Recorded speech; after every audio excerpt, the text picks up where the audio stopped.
الحمد لله رب العالمين والصلاة والسلام على سيد الأنبياء والمرسلين محمد وآله وأصحابه أجمعين أما بعد فأعوذ بالله من الشيطان الرجيم بسم الله الرحمن الرحيم يا أيها الذين آمنوا إن جاءكم فاسق بنبأ فتبينوا أن تصيبوا قوما بجهالة فتصبحوا على ما فعلتم نادمين صدق الله مولانا العظيم۔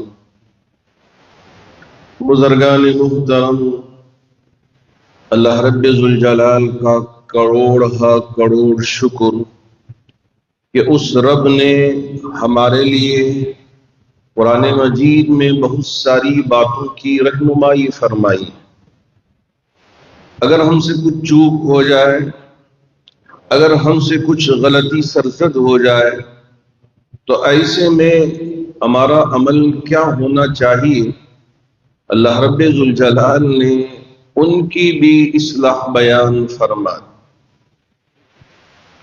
ایمان والوں کو خطاب کرتے ہوئے ارشاد فرمایا، یا ایھا الذین آمنوا، اے ایمان والو، ان جاءکم فاسق بنبأ، اگر کوئی گنہگار، کوئی غلط قسم کا انسان، یہاں فاسق کہا گیا ہے، فاسق میں غلط قسم کے انسان کو اللہ نے یہاں بتایا ہے۔ ان جاءکم فاسق بنبأ، کوئی خبر آپ تک پہنچا دیا، کسی کے بارے میں کچھ بھی پتہ نہیں ہے، جھوٹ موٹ کی باتیں لا کے پہنچا دیا، تو تمہاری ذمہ داری کیا ہے؟ ان جاءکم فاسق بنبأ فتبینوا، اس کی اچھی طرح سے تحقیق کر لیں۔ تحقیق کرنے کا مطلب یہ نہیں ہے کہ گروپوں میں ہم شیئر کر کے اس کی تحقیق کریں۔ ارے بھائی، جن کے سلسلے میں یہ بات کہی جا رہی ہے، آپ ان سے جا کے پوچھ لیں کہ اس کی سچائی کیا ہے، اس کی حقیقت کیا ہے۔ اگر اس میں کوئی سچائی نہیں ہے اور اس میں جھوٹ موٹ کی باتیں پیش کی گئی ہیں، غلط باتیں کہی گئی ہیں، تو اب آپ اسے بالکل ردی ٹوکری میں پھینک دیں، اسے آگے بھیجنے کی ضرورت نہیں، کہیں ذکر کرنے کی ضرورت نہیں۔ ان تصیبوا قوما بجہالۃ، اگر آپ نے یہ کام نہیں کیا بلکہ جھوٹی خبریں آپ تک پہنچ گئی اور ان خبروں کو دھڑلنے سے آپ نے بھی اسے آگے بھیجتے گئے اور مزہ لیتے رہے، یاد رکھیں اللہ رب ذوالجلال نے ذکر فرما دیا، فتبینوا ان تصیبوا قوما بجہالۃ فتصبحوا علی ما فعلتم نادمین، جہالت میں، نادانی میں اس طرح کی حرکتیں ہم سے سرسد ہو گئی، تو ایسی صورت میں جب صبح ہوگی تو سوائے شرمندگی کے کچھ ہاتھ نہیں آئے۔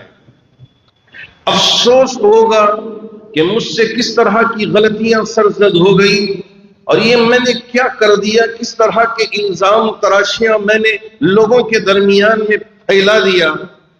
اما عائشہ صدیقہ رضی اللہ تعالی عنہ ایک سفر میں میرے آقا تاجدار مدینہ احمد مصطفیٰ محمد مجتبیٰ صلی اللہ علیہ وسلم کے ساتھ تشریف لے گئی۔ آپ جب واپس ہو رہے تھے اس غزوے سے، ایک جگہ آپ نے قیام فرمایا، اما عائشہ صدیقہ رضی اللہ تعالی عنہ بھی ٹہر گئی، اور جب قضائے حاجت کے لیے نکلی اور قضائے حاجت سے فارغ ہو کے راستے میں واپس لوٹ رہی تھی تو پتہ چلا کہ جو ہار گلے میں تھا وہ کہیں کھو گیا ہے، کہیں گر گیا ہے۔ اس کی تلاش میں اما عائشہ صدیقہ رضی اللہ تعالی عنہ پہنچی۔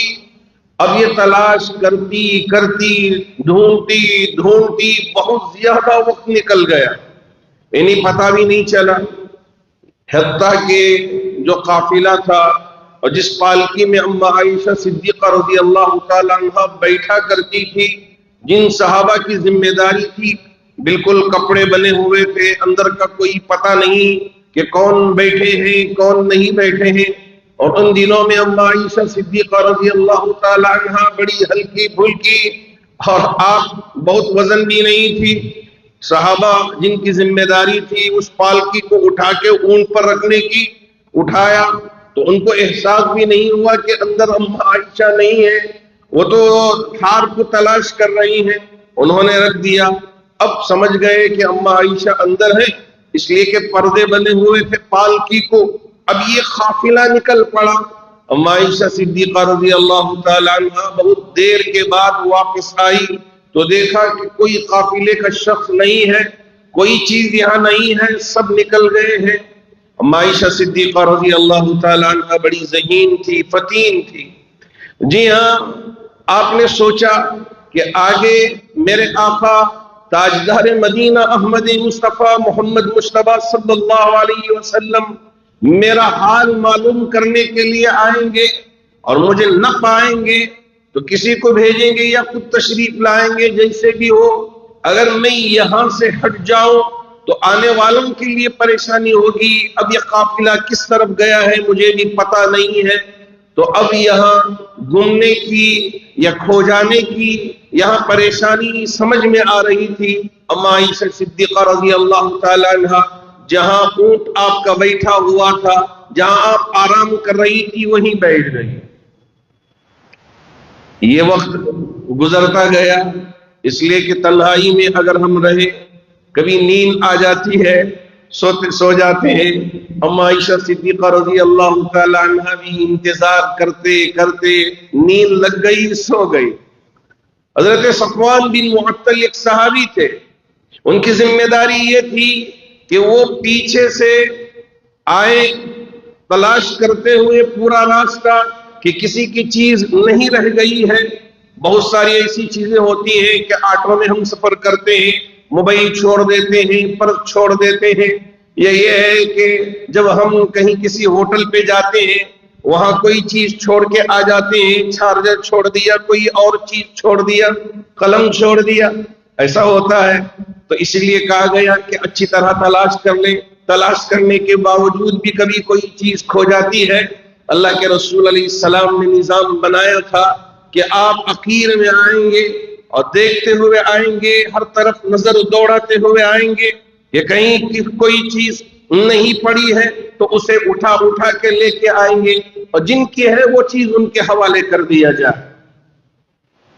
حضرت صفوان بن معطل صحابی رسول تھے، ان کی ذمہ داری یہ تھی.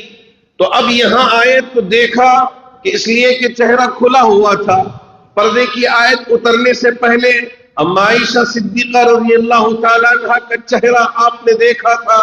دیکھتے ہی پہچان گئے کہ یہ میرے نبی کی عزت ہے، یہ میرے نبی کی عفت ہے، یہ میرے نبی کی حیا ہے، یہ میرے نبی کی پاک دامنی ہے. فوراً اپنی زبان سے انا للہ و انا الیہ راجعون پڑھ لیا، زور سے پڑھا. اماں عائشہ صدیقہ رضی اللہ تعالی عنہ کی نیند جاگ گئی اور فوراً اٹھ گئی اور اپنے چہرے کو چھپا لیا. حضرت صفوان نے فرمایا رضی اللہ تعالی عنہ کہ میں اپنے اونٹ کو بٹھا دیتا ہوں، آپ اس پہ سوار ہو جائیں، میں ذرا دور کھڑے ہو جاتا ہوں اور پھر اس کے بعد نکیل پکڑ کے میں آپ کو قافلے کے ساتھ پہنچا دوں گا.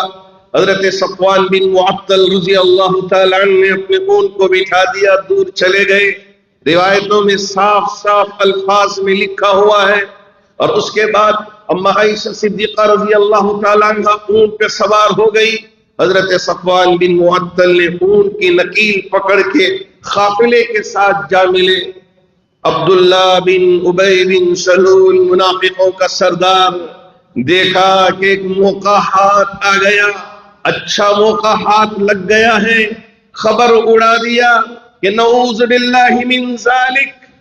اماں عائشہ صدیقہ رضی اللہ تعالی عنہ اور صفوان بن معطل کے درمیان میں غلط تعلقات تھے، اسی وجہ سے یہ اخیر میں یہاں ان کے اونٹ کی نکیل پکڑ کے یہ پہنچ رہے. اماں عائشہ صدیقہ رضی اللہ تعالی عنہ کو بالکل اس کی خبر بھی نہیں تھی اور یہ خبر پہ خبر اڑا رہے ہیں. اور جو سچے صحابہ تھے منافق تو جڑ ہی گئے تھے، منافقوں میں سے کوئی بچا نہیں ہوا تھا. اللہ کے رسول علیہ السلام کو حضرت جبرائیل امین نے آ کے خبر دے دی تھی، بتا دیا تھا کہ یہ منافق ہے، یہ منافق ہے، یہ منافق ہے۔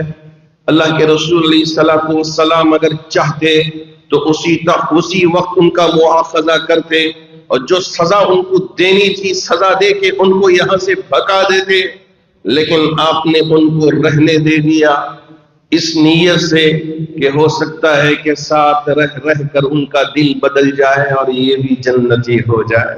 قربان جائے میرے نبی پر۔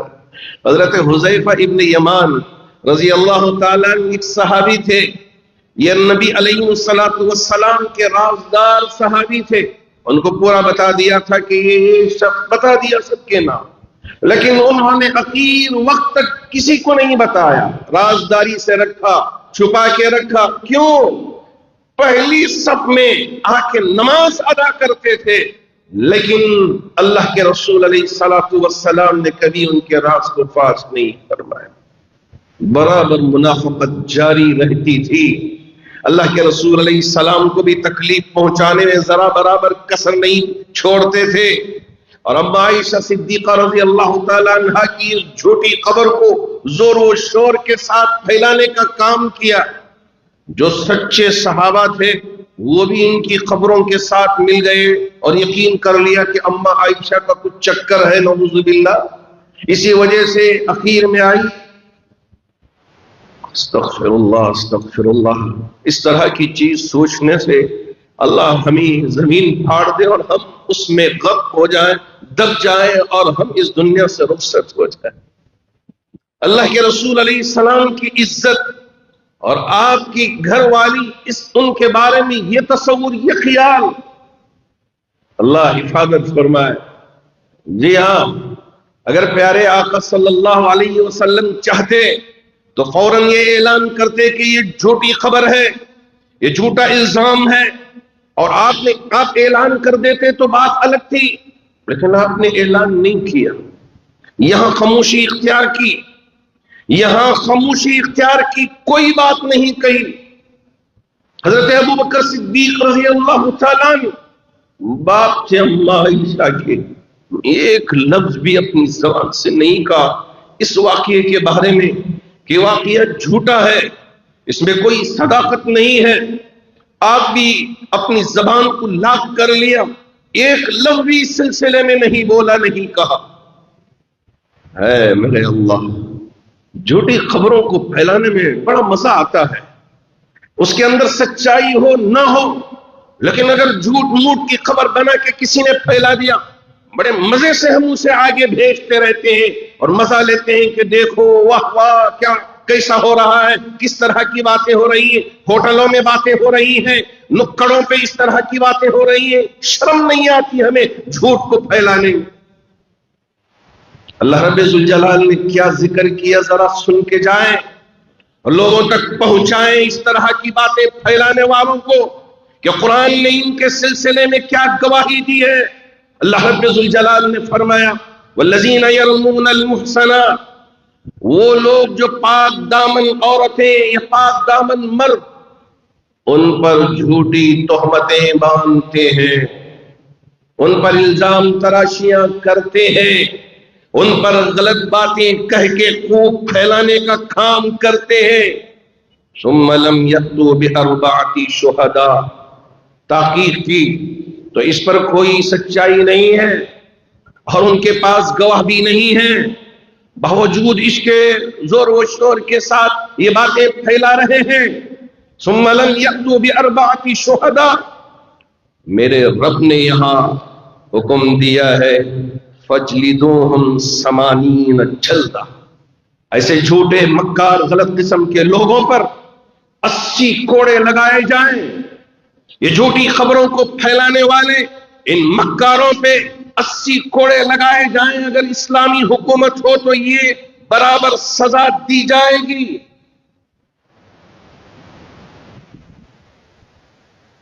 اور اتنا ہی اللہ نے نہیں کہا، واہ میرے اللہ کیا بتا دیا آپ نے، وَلَا تَقْبَلُوا لَهُمْ شَهَادَةً أَبَدًا، اللہ رب ذوالجلال نے ان مکاروں کو، ان فریبیوں کو، ان جھوٹوں کے سلسلے میں بتا دیا کہ ان مکاروں کی گواہی اس کے بعد کبھی قبول نہیں کی جائے. وَلَا تَقْبَلُوا لَهُمْ شَهَادَةً أَبَدًا وَأُولَئِكَ هُمُ الْفَاسِقُونَ. اللہ رب ذوالجلال نے سند بیان کر دی. اس طرح کے مکار قسم کے جو لوگ ہوں گے یہ فاسق ہوں گے، فاجر ہوں گے، گنہگار ہوں گے. لیکن تھوڑا سا استثناء بھی بیان کر دیا. سچے صحابہ بھی تھے، پکے صحابہ بھی تھے جو ان جھوٹے اور مکار منافقوں کے ساتھ مل کے خبر اڑا دیا تھا. اللہ نے ذکر کر دیا الا الذين تابوا من بعد ذلك واصلحوا فان الله غفور رحيم. ہاں البتہ یہ بات ہوئی کہ انہوں نے اپنی اس جھوٹی خبر کے پھیلانے پر نادم ہو گئے، شرمندہ ہو گئے، اللہ کی بارگاہ میں آ کے توبہ کیا کہ اے میرے رب مجھ سے غلطی ہو گئی، میں غلط خبروں کو بڑے زور و شور کے ساتھ پھیلاتا رہا اور میں اسے لوگوں کے درمیان میں پھیلا کے بڑا مزہ لے رہا تھا، لیکن آج مجھے احساس ہو گیا ہے کہ مجھ سے غلطی ہو گئی.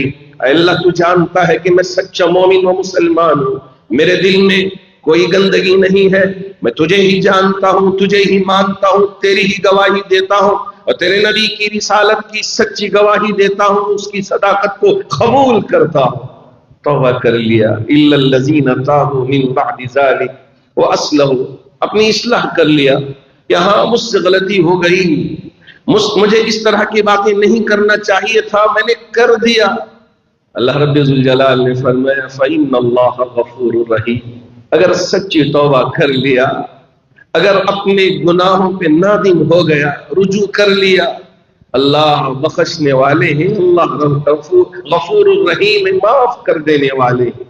اگر اس طرح کی غلطی ہو بھی گئی تو ہم کو رجوع کر لینا ہے، اپنی ان غلطیوں پہ جمے رہنا نہیں ہے. ہر چیز کی وضاحت نہ.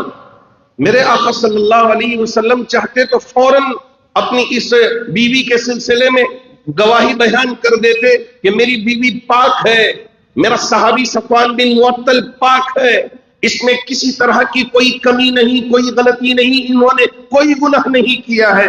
نبی گواہی دیتا ہے، نبی اس بات کی گواہی دیتا ہے. لیکن گواہی نہیں دی، خاموشی اختیار کر لی. عائشہ صدیقہ رضی اللہ تعالی عنہ بڑے کرب کی ان دنوں میں زندگی گزاری تھی، تکلیفوں کے ساتھ. راوی جب لکھتے ہیں اور ان روایتوں کو میں پڑھتا ہوں، یقین مانیے قسم ہے میرے اللہ کی، میرے آنکھوں سے آنسو آئے بغیر نہیں رہے. کیوں؟ ہر دن عائشہ صدیقہ رضی اللہ تعالی عنہ بیمار بھی ہو گئی، اللہ کی بارگاہ میں روتی رہی، گڑ گڑاتی رہی کہ اے میرے رب میں نے یہ گناہ نہیں کیا ہے، میں نے غلط کام نہیں کیا ہے. سب کے زبانوں پہ یہ بات پھیلی ہوئی ہے کہ میں یہ غلطی کی ہوں اور میرے سلسلے میں اس طرح کی باتیں ہو رہی ہیں، مجھے معلوم ہی نہیں تھا، مجھے اس کا پتہ ہی نہیں تھا. بہت رویا تھا، بہت گڑ گڑایا تھا، بہت تکلیف پہنچی تھی. میرے آقا تاجدار مدینہ احمد مصطفیٰ محمد مصطفیٰ صلی اللہ علیہ وسلم بڑی محبت کرتے تھے اماں عائشہ سے، بڑا پیار تھا، بڑا لگاؤ تھا. باوجود اس کے کہ آپ کی عزت پر اس طرح کا الزام لگے تو کیا گزری ہوگی میرے نبی پر، آپ ہی ذرا اندازہ لگا لیں. کیا وہ وقت ہوگا، تھوڑے ایام نہیں کئی دن اس جھوٹ میں گزر گئے. عائشہ صدیقہ رضی اللہ تعالیٰ عنہ بیان کرتی ہیں کہ مجھے اس بات کا بالکل قطعاً علم نہیں تھا کہ میرا رب، میرے اللہ میرے سلسلے میں قرآن مجید میں آیت اتار کر میری پاک دامنی کو بیان کریں گے، مجھے پتہ ہی نہیں تھا. میں بس یہ احساس کی ہوئی تھی اور یہ دل میں یہ خیال کی ہوئی تھی کہ حضرت جبرائیل امین کے ذریعے اللہ رب ذوالجلال نبی تک بات پہنچا دیں گے اور سچائی کو آشکار کر دیں گے اور میری سچائی لوگوں کے سامنے آئے گی. اس وجہ سے نبی بھی آتے تو کوئی بات چیت نہیں، بس رونا، آنسو بہانا، اللہ کی بارگاہ میں فریاد کرتے رہنا کہ یا اللہ ایک ایسی آزمائش میں آپ نے مجھے مبتلا کر دیا، میں نے یہ گناہ کیا ہی نہیں، میں نے یہ غلطی کی ہی نہیں، باوجود اس کے کہ لوگ میرے بارے میں اس طرح کی جھوٹی تہمت باندھ کر باتیں کر رہے ہیں، مجھے بدنام کر رہے ہیں، مجھ پر الزام لگا رہے ہیں۔ کبھی اپنی زبان سے اللہ کے رسول علیہ السلام کے سامنے کوئی بات نہیں کی، خاموشی اختیار کر۔ اللہ رب ذوالجلال نے سورۃ النور کی 2 رکوع اتار دیا، سورۃ انزلناها وفرضناها، جی ہاں، الزانیۃ والزانی فاجلدوا کل واحد منہما 100 جلدہ۔ اور اس طرح کی مکاریت کرنے والوں کا انجام، ان کے لیے حشر کیا، اسے بھی اللہ نے بیان کر دیا۔ اور آگے اللہ نے بیان کر دیا، استلقونه بألسنتکم وتقولون بأفواہکم ما لیس لکم به علم وتحسبونه هینا وهو عند اللہ عظیم۔ واہ میرے رب، واہ میرے اللہ، کیا خوبصورتی کے ساتھ ان باتوں کو قرآن مجید میں آپ نے ذکر کر دیا، کیا بیان کیا؟ استلقونه بألسنتکم، تم اپنی زبانوں سے اس طرح کی باتیں کیا کرتے ہو۔ استلقونه بألسنتکم وتقولون بأفواہکم، اور اپنی زبانوں سے زور و شور کے ساتھ اس طرح کی باتیں پھیلایا کرتے ہو۔ ما لیس لکم به علم، اس کی حقیقت کا تم کو پتہ ہی نہیں ہے، اس کی گہرائی تک آپ پہنچے ہی نہیں، کسی نے خبر آپ تک پہنچا دیا، آپ بھی اسے زور کے ساتھ پہنچا رہے، بڑے مزے لے کے پہنچا رہے۔ ما لیس لکم به علم وتحسبونه هینا، اللہ رب ذوالجلال نے فرمایا تم اسے ایک معمولی کام سمجھ رہے ہو، ارے پہنچانے میں کیا ہو گیا، مجھ سے کیا غلطی ہو گئی، میں نے کیا کر دیا؟ وَهُوَ عِندَ اللَّهِ عَظِيمٌ، اللہ کے نزدیک یہ بہت بڑی بہتان ہے، بہت بڑا گناہ ہے۔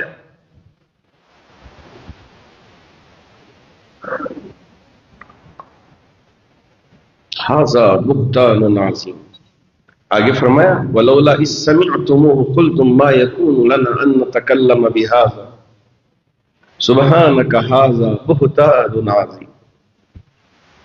اور اگر تم نے سنی سنائی باتوں کو کسی نے ایسے ہی اڑا دیا خبر، جیسا کہ آج کا زمانہ یہی کا ہے، سچوں پہ بھی ماشاءاللہ خوب جھوٹی خبریں بنا کے پھیلانے کا کام کرتے ہیں۔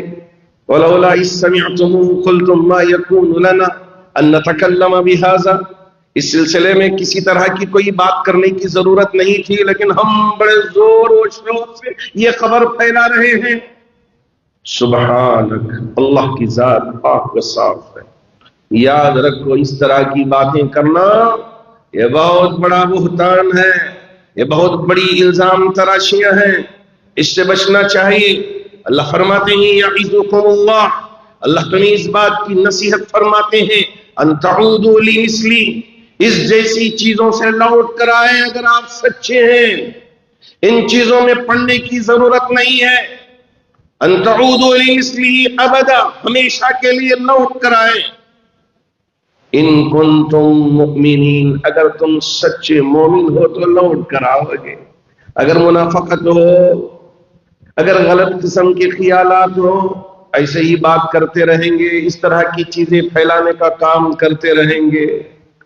اللہ رب ذوالجلال نے نصیحت فرمائی، اما عائشہ صدیقہ رضی اللہ تعالی عنہ پہ یہ بہتان لگا دیا، اور لگا کہ جی ہاں دشمن نے پوری قوت کے ساتھ نبی کو بھی تکلیف پہنچائی، نبی کے گھر والوں کو بھی تکلیف پہنچائی۔ حضرت ابوبکر صدیق رضی اللہ تعالی عنہ بھی غم میں تھے، اور آپ کی گھر والی جو اما عائشہ کی والدہ تھیں وہ بھی بہت غم میں تھیں، پورا گھر بار پریشان۔ کیوں؟ اس لیے کہ جھوٹ موٹ کی باتیں جسے اما عائشہ نے کیا ہی نہیں تھا، اس میں مسالہ لگا کے خوب پھیلا رہے ہیں، مزہ لے رہے ہیں، اور ہر جگہ اس طرح کی باتیں ہو رہی ہیں۔ کیا گزرا ہوگا میرے نبی پر، کیا گزرا ہوگا اما عائشہ صدیقہ رضی اللہ تعالی عنہا پر۔ کس طرح کا حال گزرا ہوگا حضرت ابو بکر صدیق رضی اللہ تعالیٰ عنہ پر۔ اسی وجہ سے حضرت مصطح جو آپ کے رشتہ دار تھے وقفے وقفے سے آپ کی مدد کیا کرتے تھے، لیکن یہ بھی دشمنوں کے ساتھ مل کر، منافقوں کے ساتھ مل کر خبر پھیلانے میں بڑا کام کیا تھا حضرت مصطح، لیکن سچے صحابی تھے۔ وَكُلًّا وَعَدَ اللَّهُ الْحُسْنَى رضی اللہ عنہم وَرَضُوا عَنْهُ، اللہ نے فرمایا کہ پورے صحابہ سچے تھے۔ ان سے اس طرح کی غلطی سرزد ہو گئی تو ان تعودوا لمثلی ابدا، کبھی اس کی طرف لوٹ کر جانے والے نہیں تھے، توبہ کر لیا، اللہ نے معاف کر دیا، اس لیے کہ سچے مومن تھے، صحابی تھے۔ ان کے بارے میں کسی طرح کی بات کرنے کی اجازت ہم کو نہیں ہے۔ اب یہاں حضرت مصطح بھی ان چیزوں میں پڑ گئے تھے، لیکن سچے صحابی تھے۔ حضرت ابو بکر صدیق رضی اللہ تعالیٰ عنہ نے قسم کھا لی کہ میں مصطح کی آئندہ کبھی مدد نہیں کروں گا، اس لیے کہ یہ بھی دشمنوں کے ساتھ ملا ہوا ہے۔ لیکن انہوں نے توبہ کر لی، انہوں نے رجوع کر لیا، اپنی غلطی پر نادم ہوئے، شرمندہ ہوئے۔ اللہ رب ذوالجلال نے قرآن مجید میں آیت اتار دیا، وَلَا يَأْتَلِ أُولُو الْفَضْلِ مِنْكُمْ وَالسَّعَةِ أَن يُؤْتُوا أُولِي الْقُرْبَى وَالْمَسَاكِينَ وَالْمُهَاجِرِينَ فِي سَبِيلِ اللَّهِ وَلْيَعْفُوا وَلْيَصْفَحُوا۔ اللہ نے جن کو وسعت دی ہے، اب کسی اور کی مدد کرتے تھے، اس طرح کی قسم کھا لینا مناسب نہیں ہے۔ مسکینوں کی، رشتہ داروں کی، مہاجرین کی مدد کیا کرتے تھے، لیکن دینے سے اب قسم کھا لیا کہ میں نہیں دوں گا۔ دینے کے سلسلے میں قسم کھا لیا کہ میں نہیں دوں گا، اس لیے کہ یہ بھی دشمنوں کے ساتھ ملے ہوئے تھے۔ اللہ نے فرما دیا جب انہوں نے توبہ کر لیا ہے، اللہ نے ان کی توبہ قبول کر لی ہے، تو اب یہ پکے مومنوں کے لیے اور یہ اولو الفضل والوں کے لیے مناسب نہیں ہے کہ اس طرح کی قسم کھا کے مدد روک لے، مناسب نہیں ہے۔ جیسے ہی یہ آیت اتری، ابو بکر صدیق رضی اللہ تعالیٰ عنہ جمے نہیں رہے کہ نہیں، یہ میری بیٹی کے ساتھ، میرے داماد، میرے نبی، میرے سرکار، میرے سرتاج، ان کے ساتھ، ان کی گھر والی کے ساتھ اس طرح سے کیا، میں قسم نہیں توڑوں گا، اللہ بھی اگر کہہ دے۔ نعوذ باللہ، کبھی کبھار دشمنیوں میں ہم یہاں تک پہنچ جاتے ہیں، اپنی زبانوں سے اس طرح کی بات کر دیتے ہیں۔ حضرت ابو بکر صدیق رضی اللہ تعالیٰ عنہ نے کیا کیا، کیا عمل تھا حضرت ابو بکر صدیق رضی اللہ تعالیٰ عنہ کا، کیا فرمایا؟ جیسے ہی یہ آیت اتری، وَلَا يَأْتَلِ أُولُو الْفَضْلِ مِنْكُمْ وَالسَّعَةِ أَن يُؤْتُوا أُولِي الْقُرْبَى وَالْمَسَاكِينَ وَالْمُهَاجِرِينَ فِي سَبِيلِ اللَّهِ وَلْيَعْفُوا وَلْيَصْفَحُوا، درگزر کا معاملہ کریں، عفو کا معاملہ کریں۔ ابو بکر صدیق رضی اللہ تعالیٰ عنہ فوراً کہا کہ میں اپنی قسم کو توڑتا ہوں، اپنی قسم کے توڑنے پر کفارہ ادا کر دوں گا، اس لیے کہ میں نے قسم کھا لی تھی، اب قسم توڑنے کی وجہ سے مجھ پر کفارہ عائد ہوتا ہے، میں کفارہ ادا کروں گا، جتنا پہلے دیتا تھا اس سے دگنی مدد کرنا شروع کر دیا۔ کہا ایک مٹھی نہیں، اب 2 مٹھی دوں گا، 100 درہم نہیں، اب 200 درہم دوں گا۔ میں یہاں وہ جو دیے وہ نہیں کہہ رہا، صرف حدیث میں اتنی بات ہے کہ جتنا دیتے تھے اس کا دگنا دینا شروع کر دیا۔ یہ ہوتے ہیں مومنین کہ جی ہاں، اگر ہم سے کچھ غلطی ہو گئی اور ہم نے ان جھوٹ موٹ کی خبروں کے پھیلانے میں ہم بھی حصے دار بن گئے، اب احساس ہو گیا کہ نہیں، اس میں کوئی سچائی نہیں ہے، یہ جھوٹی خبر ہے، تو اب ہم توبہ کر لیں، رجوع کر لیں اور اللہ کی بارگاہ میں معافی مانگ لیں، اور اللہ معاف کرنے والا ہے، اللہ غفور الرحیم ہے۔ تو اس لیے کبھی اس طرح کی چیزوں میں ہم کو پڑنا نہیں ہے۔ لیکن آج چونکہ سوشل میڈیا کا دور ہے، اب یہ انسٹاگرام کیا گیا، سیکنڈوں میں پوری دنیا میں خبر پہنچ جاتی ہے، اور اسی طرح فیس بک کا بھی زمانہ ہے، ٹویٹ کا بھی زمانہ ہے، اور یوٹیوب کا بھی زمانہ، واٹس ایپ کا بھی زمانہ، سوشل میڈیا عروج پہ ہے، تو غلط چیزیں بھی بڑے زور و شور کے ساتھ پھیلانے میں ہم گریز نہیں کرتے۔ ارے تحقیق کر لیا کریں، واقعتاً خبر سچی ہے، آپ اس کو پھیلائیں، کوئی بات نہیں ہے۔ لیکن اگر جھوٹی خبر ہو، اس میں کوئی صداقت نہیں، کوئی سچائی نہیں، کسی نے الزام لگا دیا اور اس طرح کی بےہودہ حرکت کر دیا، ہم اس خبر کو بڑی تیزی کے ساتھ پھیلا رہے ہیں، یقین مانیے کہ اللہ کے یہاں پکڑ ہوگی۔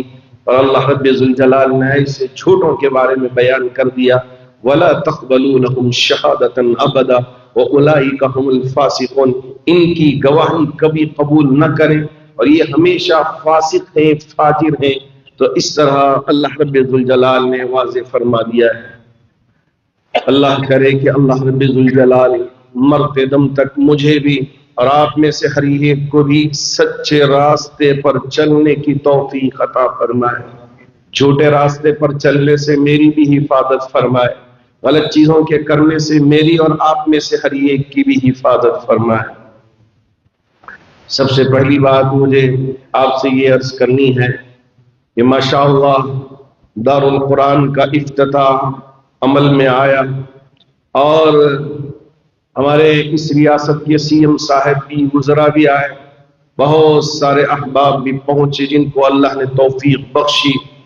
اللہ کا بڑا فضل ہے کہ ماشاءاللہ اطمینان کے ساتھ آپ سب کی دعاؤں کا نتیجہ اور آپ سب کے تعاون کا نتیجہ، ہمارے جو یہاں مصلیان اکرام ہے 100 150 200 کے قریب، وہاں گاڑیوں کے کھڑانے میں اور پورے انتظامات کی دیکھ بھال کرنے میں اپنا وقت لگا لیا، دکان کو چھوڑ دیا، کاروبار کو چھوڑ دیا، اور صبح صبح جب میں پہنچا تو پورے نوجوان آ کے میرے سامنے جمع ہو گئے، کہا کہ حضرت یہاں ہم پہنچ گئے ہیں، صبح ہم یہاں اپنی ڈیوٹی ادا کرنے کے لیے آ گئے ہیں تاکہ برابر لوگوں کی رہنمائی کریں۔ اللہ ہمارے ان تمام نوجوانوں کو خوب اپنی بارگاہ میں قبول فرمائے اور مصلیان جامع مسجد کی اس محبت کو بھی اپنی بارگاہ میں قبول فرما لے۔ یہ ساری جائیداد اللہ کی ملکیت ہے، نہ جامع مسجد ٹرسٹ کی یہ ملکیت ہے، نہ کوئی صدر کی ملکیت ہے، نہ سیکریٹری کی ملکیت ہے، نہ کسی رکن کی ملکیت ہے۔ یقین مانیے کہ اللہ کی ملکیت ہے، بس اس کی نگرانی، اس کی ترقی اور اس کی دیکھ بھال ہم سب کی ذمہ داری ہے، تاکہ ہماری قوم یہاں آ کے پڑھے، یہاں سے فارغ ہو کے جائے۔ اللہ کا بڑا فضل ہے، اس جذبے کو دیکھ کے میں ہمارے ان تمام نوجوانوں کو سلام پیش کرتا ہوں۔ کیا جذبہ انہوں نے دکھایا، کیا شوق دکھایا۔ اللہ ہمارے ان احباب کو، ہمارے ان نوجوانوں کی خدمات کو اپنی بارگاہ میں قبول فرما لے۔ اور بہت سارے احباب جوق در جوق جن کو بھی اللہ نے موقع دیا وہ پہنچے اور دیکھا کہ جی ہاں اتنا بڑا پروگرام بہت ہی ویل آرگنائز، بہت ہی سلیقے کے ساتھ، ترتیب کے ساتھ کیا گیا۔ ہاں کھانے میں اس لیے کہ 15 من کے قریب جامع مسجد ٹرسٹ کے طرف سے اور ہمارے ٹرسٹیان اکرام کی طرف سے نظام بنایا گیا، اور اتنا بڑا مجموعہ ایک وقت آ جائے تو تھوڑا سا کیوں میں کھڑنے کی بھی دقت پیش آ گئی، اس کے لیے ٹرسٹ بھی معذرت خواہ ہے اور میں بھی معذرت خواہ ہوں، تھوڑی سی تکلیف ہو گئی ہوگی، لیکن کوشش اس بات کی گئی کہ ہر ایک جو بھی آیا ہے اسے کھانا بھی کھلا کے بھیجا جائے۔ اللہ کا بڑا فضل ہے کہ پورے اطمینان کے ساتھ ساری کارروائی مکمل ہوئی۔ میں اس پر جامع مسجد ٹرسٹ کی جانب سے بھی اور مصلیان جامع مسجد کی جانب سے بھی رب کی بارگاہ میں سجدے شکر بجا لاتا ہوں کہ یا اللہ یہ سارے کام جتنے بھی ہوئے ہیں تیری توفیق سے ہوئے ہیں، اس میں ہمارے درمیان، ہمارے اندر کوئی ریاکاری نہ آئے، کوئی دکھلاوا نہ آئے، کوئی نام و نمود کی صفت ہمارے اندر اور اس طرح کی چیزیں ہمارے اندر پیدا نہ ہو۔ مرتے دم تک تجھے راضی کرنے والے اعمال ہمیں کرنے کی توفیق دے دے، تاکہ ایسے اعمال کریں جب قبر میں منکر نکیر آ کے ہم سے سوال کرے من ربک ما دینک ومن نبیک، تو اس وقت ہم جواب دینے پہ قادر ہو جائیں۔ اتنی گزارش تیری بارگاہ میں ہے کہ اگر موت آئے تو کلمہ طیبہ والی موت آ جائے، یا یہ ہے کہ ہم سجدے میں پڑے ہوئے ہوں، ہمارے ان اعمال کی وجہ سے ہم سجدے میں رب کی پاکی بیان کر رہے ہوں، اور فرشتے اجل حضرت اسرائیل علیہ السلام آ کے کہنے لگے سجدے کی حالت میں کوئی بیماری نہیں، کوئی پریشانی نہیں، کوئی آکسیجن کی موت نہیں، کوئی جل مرنے کی موت نہیں، کوئی خودکشی کی موت نہیں، سجدے کی حالت میں پڑے ہیں۔ فرشتہ آ کے کہہ رہا ہے کہ اب تمہارا وقت ہو چلا ہے، اب آپ کو چلنا ہے، اور ہم سجدے ہی میں اللہ کی بارگاہ میں جا کے مل جائے۔ ایسی موت ہم میں سے ہر ایک کو نصیب فرما۔ دنیا بڑی چھوٹی ہے، آپ یقین مانیے کہ زندگی کا کوئی حساب و کتاب نہیں ہے۔ ابھی صبح ایک سوال کیا جا رہا تھا کہ حضرت عزیر علیہ السلام کے زمانے میں کئی 100 سال سوئے ہوئے تھے، پھر اس کے بعد اٹھے، ان کو کیسا لگا؟ دن کا آدھا حصہ یہ ایک دن سوئے ہوئے، 100 سال سو کے، اور وہ اصحاب کہف 300 سال سو کے کہہ رہے ہیں آدھا دن یا آدھے سے کچھ حصہ ہم سوئے ہوئے ہیں۔ قیامت میں ایسا ہی ہم کو احساس ہوگا جب اپنی خبروں سے اٹھیں گے، جب اپنی خبروں سے اٹھیں گے احساس یہ ہوگا کہ تھوڑی دیر کے لیے ہم یہاں سوئے ہوئے تھے، اب اپنی خبروں سے اٹھ کر قیامت میں میدان محشر میں ہم سب جمع ہوں گے۔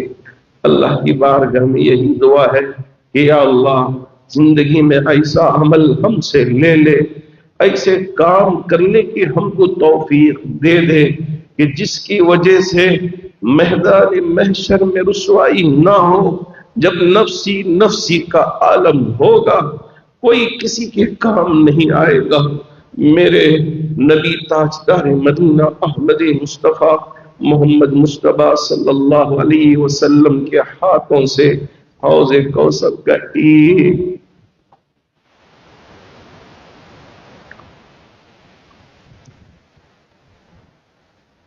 جی ہاں ایک پیالہ نصیب ہو جائے، میرے نبی ہم کو پلا دے، جنت میں جانے تک پیاس نہ لگے، ایسے حوض کوثر سے پینا اللہ ہم میں سے ہر ایک کو مقدر فرما دے۔ ہم سب مل کر ہاتھ تھام کے جنت میں جانے والے بن جائے، اللہ ایسی توفیق ہم سب کے لیے مقدر فرما دے۔ اللہ کا بڑا فضل ہے کہ جی ہاں بن مٹھیاں ہماری چادروں میں ڈال کے جاتے ہیں تاکہ اللہ کے گھر یہاں جو بھی کام ہو رہے ہیں اس میں ہماری پونجی لگ جائے، جو ادارے چل رہے ہیں اس میں کچھ کام آ جائے۔ بڑے ہی محبتوں کے ساتھ، بڑے ہی جذبے کے ساتھ۔ ابھی پٹنہ سے ایک صاحب نے مجھے میسج کر کے بھیجا، چھوٹی ہی رقم ہے لیکن بڑی محبت کے ساتھ گوگل پے کر کے انہوں نے لکھا ہے، وہ جو آپ کہتے ہیں نا بن مٹھی ڈال دیں، کوئی نام نہیں کوئی نشان نہیں، اسی طرح میں بھی یہاں اپنا نام نہیں لکھوں گا، پٹنہ سے بھیج رہا ہوں، بن مٹھی اسے شمار کر لینا اور میرے حق میں بھی دعا کر دینا۔ کہیں کہیں ہماری آواز پہنچ رہی ہے، میں ان سے بھی کہوں گا کہ جی ہاں آپ وہیں سے دعا کر دیں کہ اللہ کا یہ گھر ہمیشہ آباد رہے تا قیام قیامت۔ اللہ کے نیک بندے یہاں آئے نمازیں پڑھتے رہے۔ ہماری زندگی تو بڑی چھوٹی ہے، حضرت مولانا ریاض الرحمان صاحب علیہ رحمہ یہی فرماتے رہے کہ ہم رہے نہ رہے یہ یوں ہی سرسب رہے شاداب رہے، جی ہاں یہ یوں ہی ترقی کرتا رہے۔ اللہ حضرت کی خبر کو بھی اور جامع مسجد ٹرسٹ کے جتنے ذمہ دار تھے اور جتنے مصلیان اکرام تھے جو اپنی قبروں میں جا کے آرام کر رہے ہیں، ان سب کی قبروں کو اللہ نور سے منور فرما دے۔ سبوں نے بڑے جذبے کے ساتھ اللہ کے گھر کو بنایا تھا۔ میں جب امریکہ پہنچا تھا بفلو، ایک ڈاکٹر صاحب ملاقات کے لیے آئے اور انہوں نے کہا کہ حضرت میں پہلے ان دنوں میں جب یہاں سیلر کھودا جا رہا تھا، اس وقت بنگلور میڈیکل کالج کا اسٹوڈنٹ تھا، اور اس وقت یہ مشنریز نہیں تھے کہ آپ آئے اور سیکنڈوں میں ایک دن کے اندر پورا گڑھا کھود کے چلے جائیں، JCB کرین اس کی کوئی سہولت نہیں تھی۔ اپنے سروں پر بانڈلیوں میں مٹی اٹھانے میں مولانا ریاض الرحمان صاحب علیہ رحمہ اعلان فرماتے، ہمارے پورے ساتھی عمار پیٹ کے نوجوان، موتی نگر کے نوجوان، شہر کے الگ الگ مقامات کے نوجوان راتوں میں آ کے مٹی اٹھا کے لے جا کر لوڈ کرتے اور پھر اس کے بعد یہاں سیلر بنایا گیا۔ یقین مانیے کہ ہمارے وہ بھائی تو اپنی قبروں میں جا کے آرام کر رہے ہیں، لیکن اس کا اجر ان کو ضرور پہنچے گا۔ آج ہم ہیں، ہم بھی چلے جائیں گے، کوئی اور آئے گا۔ ہمارے لیے بھی یہ دنیا قائم نہیں ہے، اور ہم بھی اسی طرح اپنے قبروں میں پہنچ جائیں گے۔ قبر میں ہمارے اعمال کے سوا کوئی چیز نہیں آئے گی، بس یہاں جو ہم نیک اعمال کیے ہیں یا کر رہے ہیں، اللہ کی بارگاہ میں یہی دعا ہے کہ اسے قبول فرما کر ہماری نجات کا سبب بنا دے۔ یہی آپ کی بارگاہ میں دعا ہے۔ ہمیں رسوا نہ فرما، ہمیں ذلیل نہ فرما، عزت کے بعد ذلت نہ ہو، رسوائی نہ ہو۔ اس طرح کی دعا ہم رب کی بارگاہ میں کرتے رہیں۔